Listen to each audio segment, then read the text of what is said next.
Might hurt again, but the most important thing for me is to encourage and challenge you guys where you are as July ends. August is the month, right? August is the month where everything starts tying in and starts coming together, and at the end of the month the season starts. And as far back football camp was, you're that much closer to your first game, you know?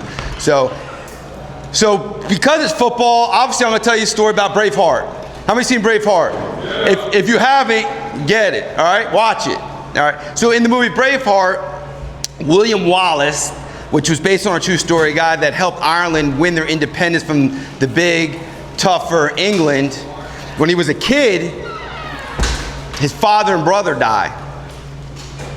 And after the funeral, his uncle Argyle comes on his horse with the one blue eye, one green eye, all messed up looking eyes. And he pulls out his sword, and young Wallace is kind of looking at how big it is and wants to grab it. And his uncle says, before you use this, you have to learn to use this in order to use this. And then he asked him about the benediction, or before he asked him about the benediction of the funeral, and he said, I guess it was poetic or nice, but it was in Latin, so he didn't understand it. And his uncle says, you don't understand Latin? No. Can you read or write? No. He says, we'll have to remedy that. The most important aspect is, he said, you have to learn how to use this before you can do anything else you do. And when he came back as Mel Gibson as an adult, the reason why they ended up defeating England was because of this. England was bigger, stronger, more powerful. Heavy cavalry. What Coach Keeney said. And all that, why they defeated them wasn't they outmuscled them, they didn't out-strengthen them, they defeated them because William Wallace taught them to be purposeful and strategic. And each one of you guys in here, you have ability, right? You have the mechanics, techniques, you've been working all since Christmas break in the weight room, right? Then you're in the field, conditioning, you're working your position, you're learning the techniques, the mechanics, all that to be individually and collectively to be a team. But you individually, each and every one of you, you will come against somebody who's stronger, faster, has more experience. Doesn't mean you're not strong, fast, or experienced, but we always will come up and meet talent.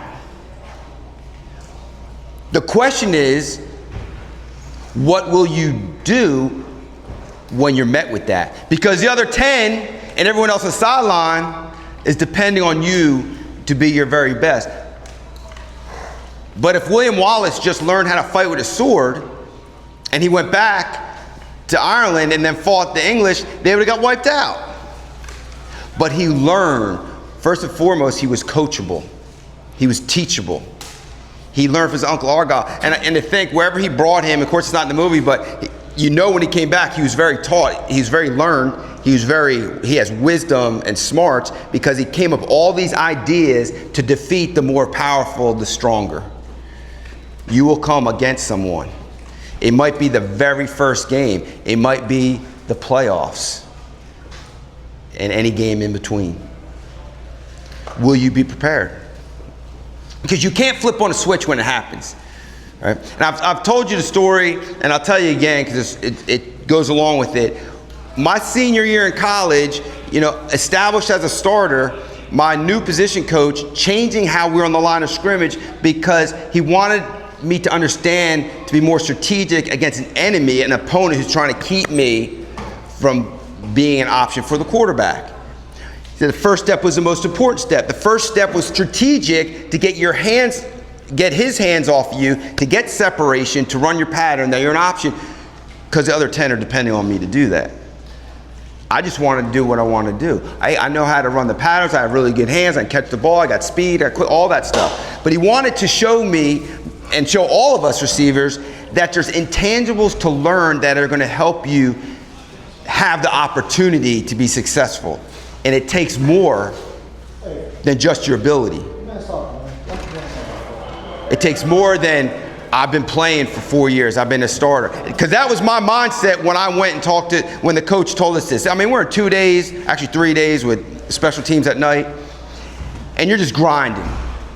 Right? And you all are grinding right now. And here's someone coming in and telling you about something to add. It's more than just something to add. It is foundational for you throughout your life to establish a mindset, to cultivate. So the question is, how do you do that?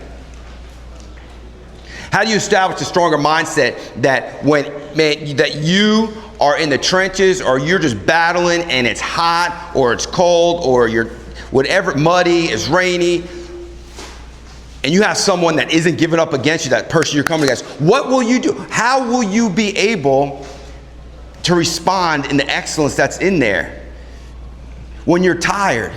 Maybe he's kicking your butt for 3 quarters. There's resolve and resiliency that you have to cultivate. So first and foremost, your first step's your most important step. You know, as my receiver coach was telling me, with the position I was in to start was going to dictate the rest of me being able to get free, to get separation, to be an option. Again, because your teammates depend on it. You're interdependent on one another.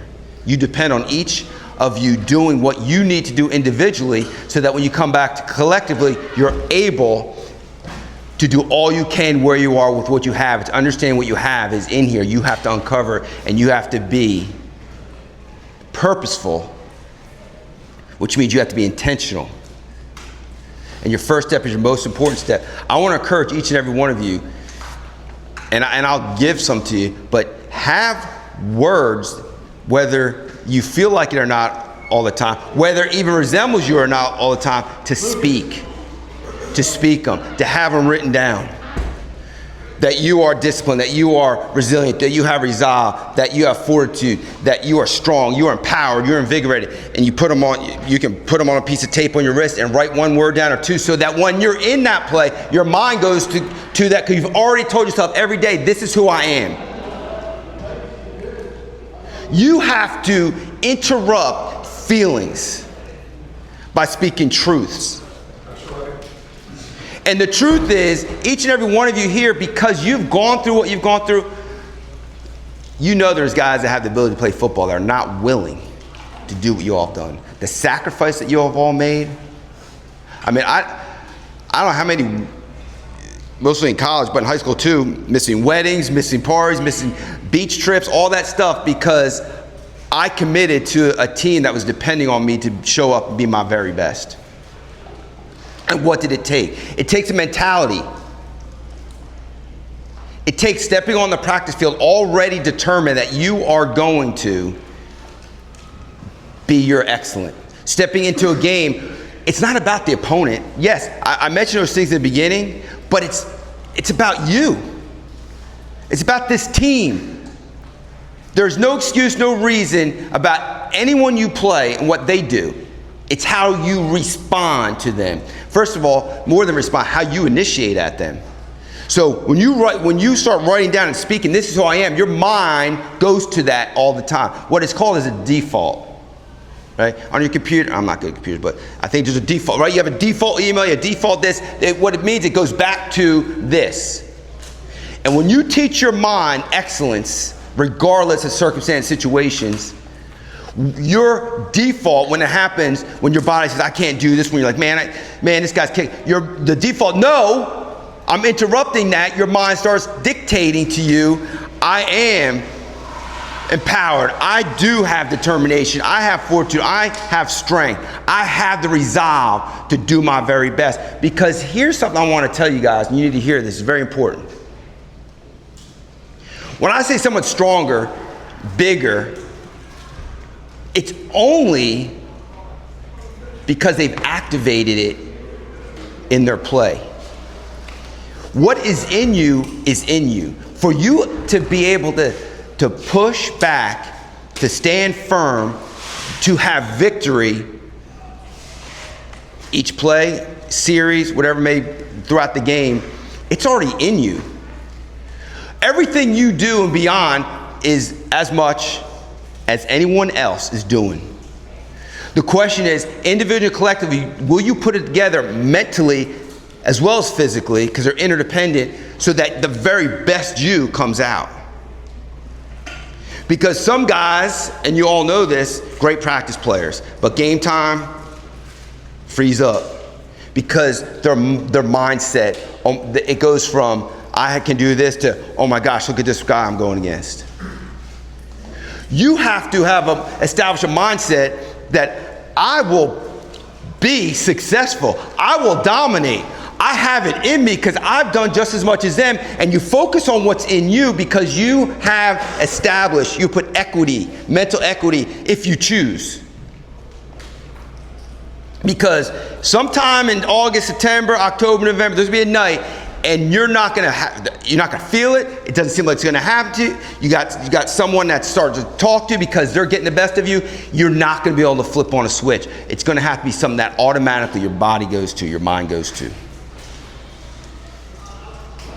And in that movie Braveheart, when he finally got all of these different clans to come together, stop fighting, but to fight against the enemy, just like if there's any infighting in you, scrap it. You guys are teammates, you're brothers. You'll have friendships that transcend this locker room.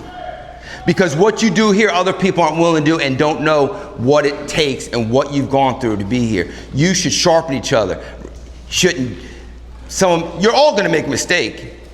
It's keep your chin up. We got you. You've got to encourage each other. So when William Wallace went in front of all these Klansmen, and they're like, we're going to go home. Look at all those British. They're going to defeat us. And what he said was, but you have freedom. It's to live free. And what transcends that to you is to live excellent, that you have, that you can experience on the field your very best. Don't miss out that you encourage each other to be your very best. As iron sharpens iron, so shall one man sharpen another. When you speak excellence to each other, and when you speak negativity to each other, your mind hears that. And your mind, neuroscientists says that's who you are. Man, you suck, come on, dude. Your mind is not who you're talking to. Your mind takes it in and says, I suck. And therefore, your mind doesn't allow your brain to tell your body to play your very best. That's not my opinion, that's neuroscience. Guys, it is you cultivating your excellence. How many seniors here? All right? Some of you are not going to play in college, whether you can or whether you just decide not to. This is it. All of us can look back, us who've played college or played some in the NFL, can always look back, gosh, man, if I just at that moment just realize how awesome it is to be part of a team, how great it is to be right now. Guys, you're in right now. My encouragement challenge for you is to do all you can where you are with what you have. Be your very best in the classroom. Be your very best when you're spoken to. Be your very best in other places. When you discipline yourself to be excellent everywhere else, you're telling your mind, this is who I am. And you're an example to other people. So you have to speak. When you write down, I'm going to encourage you, write down those every day. Have words that empower you. Look at them, speak them. Get them into your mind. Because what happens is your mind starts telling you when you start being less than that throughout the day, because you don't want to be in that classroom because it's boring, your mind says, no, this is what we are. This is who we are. And the more that you put it across the board, that much more concentrated, elevated that you'll be when you're playing. Because your mind and your body are interdependent. Right? And the same thing spiritual.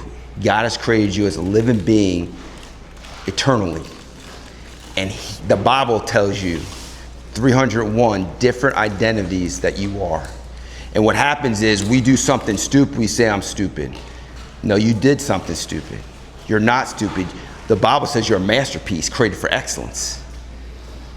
That you have worth and value that the world needs, the worth and value that your teammates need. The question is, will you cultivate it?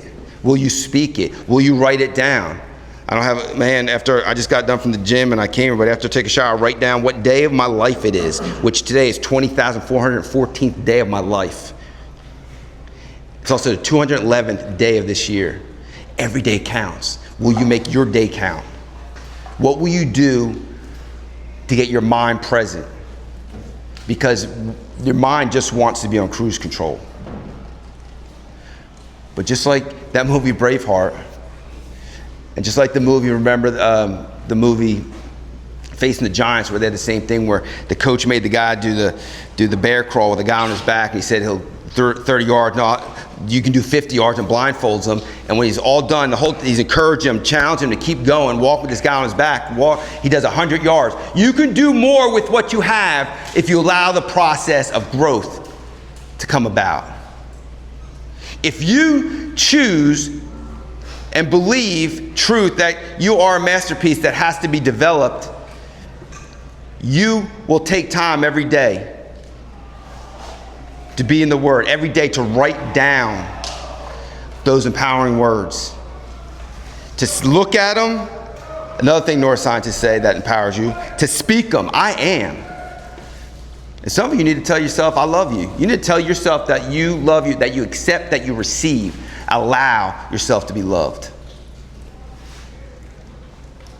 I just saw a thing where Ryne Sandberg, Ryne Sandberg, played for Chicago Cubs, Hall of Fame baseball player, just passed away from cancer. And I was listening to this video this morning. Sean Dustin, who was a second baseman, they were the center, the middle infield partners, and Mark Grace, who was first baseman. And he talks about the one thing when he was dying there on the phone that Ryne Sandberg told Sean Dustin, he was, man, I love you, brother. I love you more than just you being my teammate. And Sean Dustin cracked, his voice is cracked, because he said that was more powerful. That was bigger than being his teammate, to know that his teammate loved him. And I know it's not manly, we're in a locker room. But you show love to each other by how you respond to one another, how you encourage one another, how you challenge one another, how you lift each other up.